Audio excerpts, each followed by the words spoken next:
আছে, মেশিন আছে, ইঞ্জিন আছে, ওজনের উপর ওজন, টনের উপর টন। কিন্তু যখন রানওয়েতে যাওয়ার পরে টেক অফ করে স্মুথলি ভাবে উঠে যায়। ইঞ্জিনের প্রেসার তো পিছনে দেয়, এটা আবার টেক অফ করলো কিভাবে, কোন থিওরিতে করলো? মানুষ যে বাতাসে বাসবে এই থিওরি তারা পেল কোথায়? এবার আমি প্রশ্ন করব, যুবকরা উত্তর দিবেন। বানানো আগে না গবেষণা আগে? গবেষণা আগে নাকি চিন্তা আগে? চিন্তা আসার পরে গবেষণা হয়, গবেষণার পরে বানানো হয়, বানানোর মধ্যে ফেল হয়, তারপরে সাকসেস হয়। এই বিশ্ব বাতাসের মধ্যে মানুষ উড়িয়ে নেওয়ার থিওরিটা পেল কোথায়?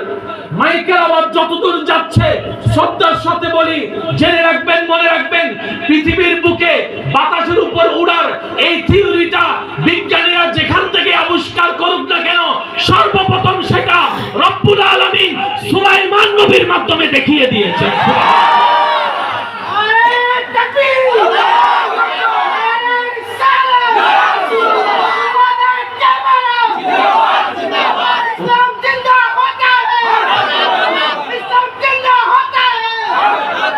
আওয়াজ একবার বলেন না সুবহানাল্লাহ। এখন উঠতেছি আমরা পরে। সুলাইমান নবী উড়েছেন আগে। যারা এগুলো আবিষ্কার করছে ওনারা সুলাইমান নবীকে মানে, দাউদ নবীকে বলেন না, মুসা নবীকে, ঈসা নবীকে। আমরা যে নামে ডাকি ওনারা নামটা একটু ঘুরাই দেয়। আমরা ডাইরেক্ট মুসা নবী বলি, ওনারা মাসাজ বলে। আমরা ঈসা নবী বলি, ওনারা যিশু বলে।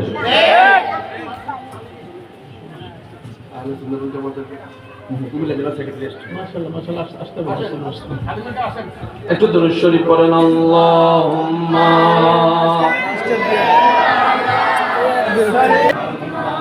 মুহাব্বতের আওয়াজে সবাই একবার বলি আলহামদুলিল্লাহ।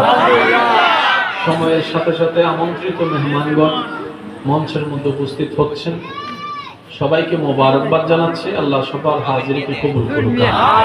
যেহেতু পরিবেশের সাপেক্ষে আমরা গণ্ডির মধ্যে বন্দী আছি, শিডিউলবদ্ধভাবে আমন্ত্রিত মেহমানগণ আলোচনা করবেন, আপনার আমার কোনো অধিকার নেই ওনাদের টাইমটাকে নষ্ট করা। না, আপনাকে বলছি না, ওনাকেও বলছি না, আমার ভাইদেরকে বলছি। তা আমরা চেষ্টা করব আমাদের হকটুকু আমরা আদায় করব, পরবর্তী মেহমান যারা আছেন ওনাদের সময়ের জন্য গুরুত্ব থাকে। সেজন্য আমরা যারা শ্রোতা মণ্ডলীর মধ্যে বসে আছি আমরা নড়াচড়া করব না, আমরা কোনো প্রকার ডিস্টার্ব করব না। বসাল পারলে বসে যাব, দাঁড়িয়ে পারলে দাঁড়িয়ে যাব। এবার আমার ইমানদার ভাইরা বলেন, ইসলাম নতুন না পুরাতন? বলেন আরো জোরে। বিজ্ঞান নতুন, ইসলাম পুরাতন। বিজ্ঞান জুনিয়র, ইসলাম সিনিয়র। প্রত্যেকটা পার্ট অফ সায়েন্স আপনি ইসলাম দ্বারা প্রমাণ করতে পারবেন। এমনকি আপনার হাতে যে মোবাইল,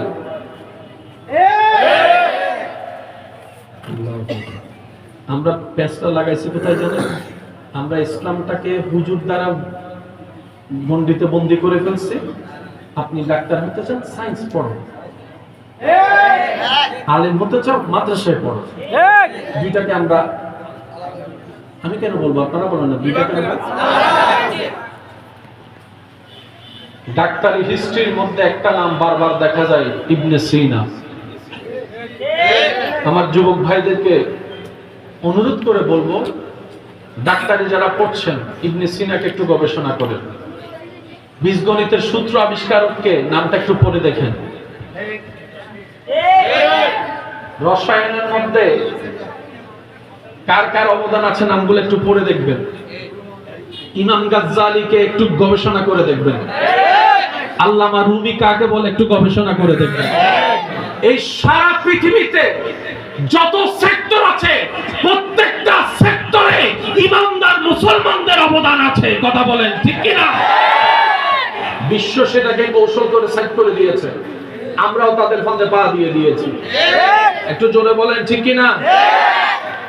যত বড় বড় গবেষণা, সব গবেষণার মধ্যে আল্লাহ ওয়ালা নেককার বান্দাদের অবস্থান আছে। যখন তারা দেখছে মুসলমান এগিয়ে যাচ্ছে, আমরা যাচ্ছি পিছিয়ে, তখন মুসলমানদেরকে দলে দলে বিভক্তি করে ঝগড়া লাগাই দিছে, গবেষণা তারা করা শুরু করছে।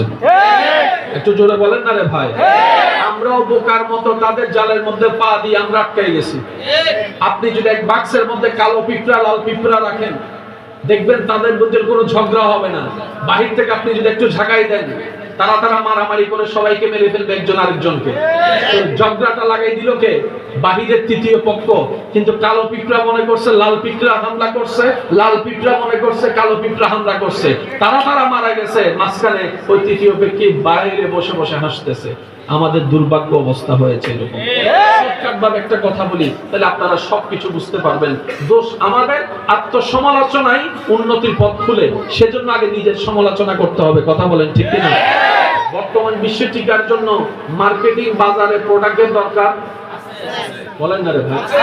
আপনার অস্তিত্ব রাখার জন্য আপনার একটা মার্কেটের মধ্যে অস্তিত্ব রাখার দরকার।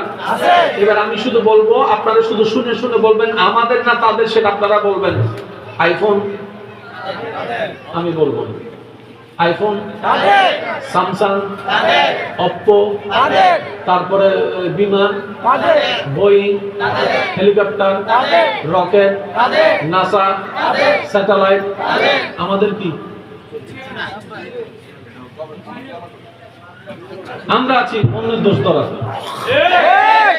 কেমনে ফিন লাগে মানুষের বিয়ে ভাঙা যায়? আমি আবার শুনি না, আরো জোরে বলতে হবে। চায়ের দোকানে বসে কিভাবে অন্যের ঘরের ভিতরের খবর এখানে আনা যায়? আমরা আছি ইমামের কোন জায়গায় কি অশুদ্ধ হয়েছে সেটা ভুল ধরার। সপ্তাহে নামাজ পড়ি 2 রাকাত, কিন্তু হিসাব নিব ইমামের 7 দিনের হিসাব। আছে না নাই? জোরে বলেন। আপনি যে বাজারে টিকবো, আমি যে বাজারে টিকবো, আমাদের পুরোটা গেটে। এই যে ক্যামেরা, এগুলো তাদের। এই যে সাউন্ড বক্স, জেবিএল, ল্যাপটপ, বলেন না রে ভাই, সনি, ফিলিপস, এভরিথিং তাদের।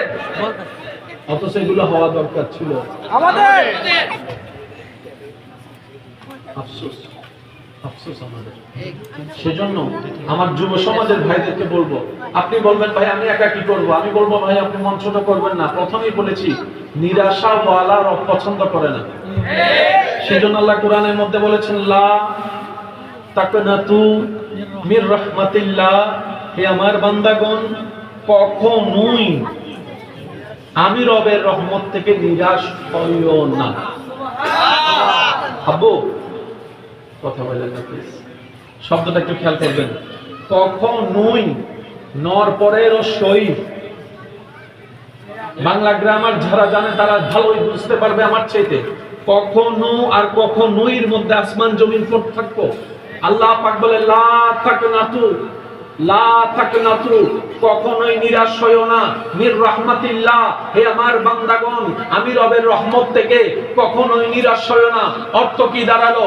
সকালে নিরাশ হইও না, দুপুরে নিরাশ হইও না, বিকালে সন্ধ্যায় নিরাশ হইও না, রাতে নিরাশ হইও না, গভীর রাতে নিরাশ হইও না, মা বাবা না থাকলে নিরাশ হইও না, পকেটে টাকা না থাকলে নিরাশ হইও না, ব্যবসায় লস হলে নিরাশ হইও না, চাকরি না পেলে নিরাশ হইও না, আত্মীয় স্বজন দুশ্মনী করলে নিরাশ হইও না, বাচ্চা যারা জায়গা দখল করে ফেললে নিরাশ হইও না, অন্য জায়গার মধ্যে দেওয়াল তুলে দিলে নিরাশ হইও না, ভবিষ্যৎ নিয়ে নিরাশ হইও না, বিয়ে নিয়ে নিরাশ হইও না, মেয়েদেরকে বর মনে করে বিয়ে দিবা কিভাবে সেই চিন্তায় নিরাশ হইও না।